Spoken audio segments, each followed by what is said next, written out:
اس تیاری کو اچھی طرح سے رکھو. صراط پہ وہاں پہ بھی آپ کہیں گے وہاں پہ بھی ریس ہے، لیکن وہاں جسم کی ریس نہیں ہوگی، روح کا مقابلہ ہوگا. توجہ سے سنیں گے حضرات. اب وہاں پہ بھی پورے صراط ہے جس کے 50 مقامات پہ روک کے سوال کیا جائے گا. آپ نے سن رکھا ہے نا اتفاقاً یہ حدیث ساری سب مسلمانوں کی کتابوں میں ہے، شیعہ سنی سب کتابوں میں ہے کہ پورے صراط بال سے زیادہ باریک ہے، تلوار سے زیادہ تیز ہے، اور میدان محشر سے پورے صراط بنا ہوگا. صراط نام ہے، صاد ر الف ہوئے، میدان محشر سے، اور پار جنت ہوگی، بیچ میں جہنم ہوگی. اور لکھا یہی ہے کہ اس میں سے آگ، جہنم میں آگ لگی ہوئی ہے، لیکن اندھیرا بہت زیادہ ہوگا. تو کسی نے پوچھا مولا آگ سے تو روشنی نکلتی ہے، اندھیرا کیوں ہوگا؟ مولا نے کہا آگ سے دھواں بھی نکلتا ہے، تو دھواں اتنا زیادہ ہوگا کچھ نظر نہیں آ رہا ہوگا. کہ پھر مولا کیسے جائیں گے، صراط کو کیسے پار کریں گے؟ تو امیر المؤمنین کے القاب میں سے ایک لقب ہے مولا کا، قائد غر المحجلین. سن رکھا ہے لقب مولا کا؟ مولا کا لقب ہے قائد غر المحجلین. تھوڑا سا تو قائد کہتے ہیں رہبر کو، آگے چلنے والے کو. جو سامنے چلتا ہے اسے قائد کہا جاتا. پتہ نہیں لوگ ہیں یا نہیں. اونٹوں کو چرانے والے پرانے زمانے میں دو طرح کے ہوتے تھے. ایک قائد ہوتا تھا، وہ سامنے سے ایک اونٹ کی رسی کو پکڑتا تھا، باقی سارے اونٹ پیچھے پیچھے چلتے رہتے تھے، اسے کہتے تھے قائد. اور دوسرا پیچھے اونٹوں کے چلتا تھا، اسے کہتے تھے سائق. آج ڈرائیور کو عربی میں کہتے ہیں سائق، ڈرائیور کیونکہ وہ اسٹیئرنگ کے پیچھے ہوتا. جو پیچھے چلتا تھا اسے کہتے تھے اونٹوں کو چروانے والے کو سائق، آگے چلنے والے کو کہتے تھے قائد. تھوڑی سی توجہ کیجیے گا. ائمہ نے فرمایا ہے کہ ہم لوگ قائد ہیں، سائق نہیں. ہم اونٹوں کے پیچھے نہیں چلتے، ہم آگے چلتے ہیں. پتہ نہیں لوگ ہیں یا نہیں. اور سے سنیے گا، تھوڑی سی اور وضاحت کروں گا نوجوانوں کے لیے، بزرگ تو پہنچ گئے. سائق جو پیچھے چلتا تھا نا اونٹوں کے، عموماً اس کے ہاتھ میں ایک چھڑی ہوتی تھی، کیونکہ اونٹ جو پیچھے چلنے والا ہوتا ہے نا وہ غلے کی شکل میں چلتے ہیں، ایک ہجوم کی شکل میں چلتے ہیں، قطار میں نہیں چلتے. اور پیچھے چلنے والا جیسے کہ اونٹ باہر نکلتا مارتا ہوا واپس لے کے آتا. پتہ نہیں لوگ ہیں یا نہیں. وہ مارتا ہوا اونٹوں کو واپس لاتا ہے، گلے میں چلو بس باہر نہیں نکلنا، اسی ساتھ ساتھ سب کے سب ایک ساتھ چلو، تو مارتا ہوا واپس لے کے آتا ہے. میں نے کہا خبردار، ہم سائق نہیں ہیں. آپ اردو میں لفظ استعمال کرتے ہیں، بہرحال کیونکہ اردو میں استعمال ہوتا ہے اس لیے استعمال کر رہا ہوں ممبر سے، کہ ہانکنا. وہ اونٹوں کا ہانکنے والا ہوتا ہے جو پیچھے چلتا ہے ہاتھ میں چھڑی لے کے. ہانکنے والے دنیا میں بہت ہیں، جو پیچھے چلتے ہیں ہانکتے ہوئے لے جاتے ہیں.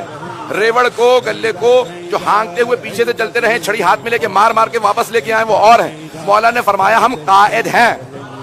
زیارات کے اندر بھی یہی لکھا ہے، قادۃ الامم، قادہ جمع ہے قائد کی. ہم سامنے چلتے ہیں، لیکن وہ جو سامنے چلتا ہے نا وہ صرف ایک کو پکڑتا ہے، باقی خود بخود پیچھے چلتے ہیں. کیونکہ وہ جو قائد سامنے چل رہا ہوتا ہے نا، اس کے گلے کی، اس کے ریوڑ کی، اس کے اونٹوں کی خصوصیت ہوتی ہے، وہ سارے تربیت یافتہ ہوتے ہیں،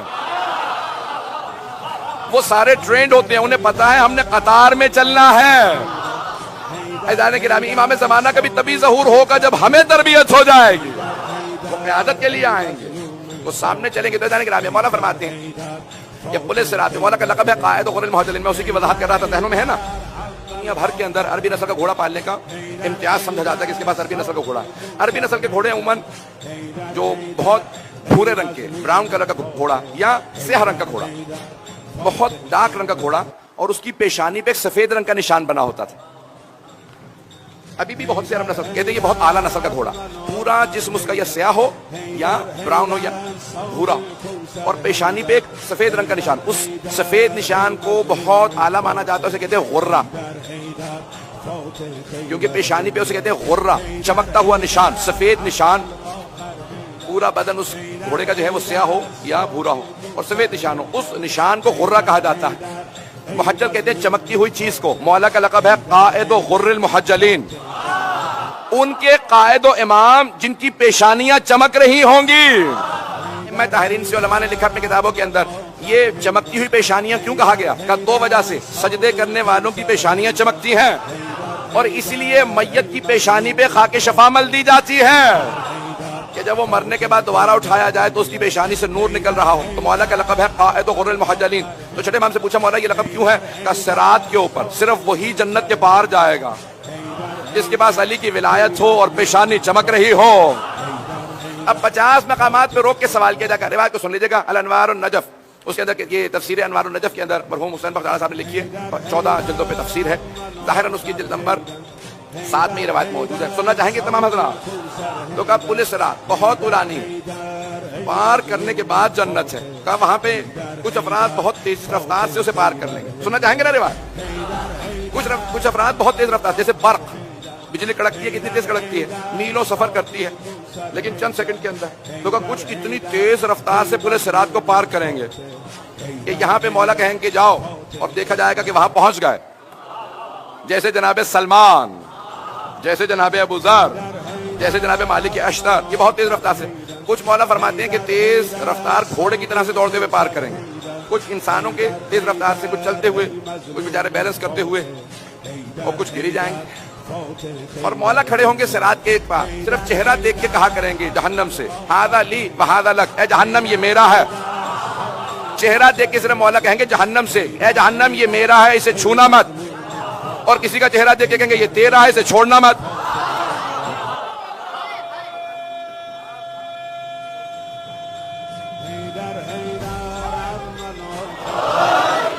تو اب روایات چھٹے امام سے لکھی ہے، میں جو روایت مکمل کر دو کر سننا چاہیں گے تمام حضرات ابھی تک. تو مولا فرماتے ہیں وہاں پہ کہ 50 مقامات پہ روک کے سوال کیا جائے گا. کتنے؟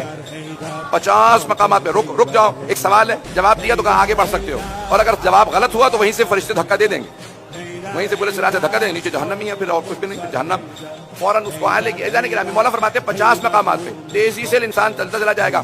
50ویں مقام پہ مولا امام صادق فرماتے ہیں 50ویں مقام پہ سارے فرشتے روک کے سوال کریں گے، بتاؤ علی کی ولایت کو مانتے تھے یا نہیں؟ جو کہے گا مانتا تھا اس سے کہیں گے جنت میں جا سکتے ہو، اور جو کہے گا نہیں مانتا تھا تو سارے کے سارے 49 مقام سے پار کر کے جیسی 50ویں مقام پہ پہنچے گا وہیں سے اسے نیچے پھینک دیا جائے گا. میں سوچا کرتا تھا مولا اگر اتنا ہی یہ سخت مسئلہ تھا تو پہلے ہی پوچھ لیتے. یہ امیدیں لگا لگا کے 50ویں مقام پہ پہنچا اور وہاں سے دھکا دے دیا گیا. سب سے پہلے یہی سوال پوچھ لیتے، بھائی علی کو مانتے تھے، اس کے بعد آگے بڑھ جاتے، باقی سوالات آہستہ آہستہ ہوتے چلے جاتے. سارے سوالات ہو گئے، آخر میں علی ابن ابی طالب کی ولایت کا سوال.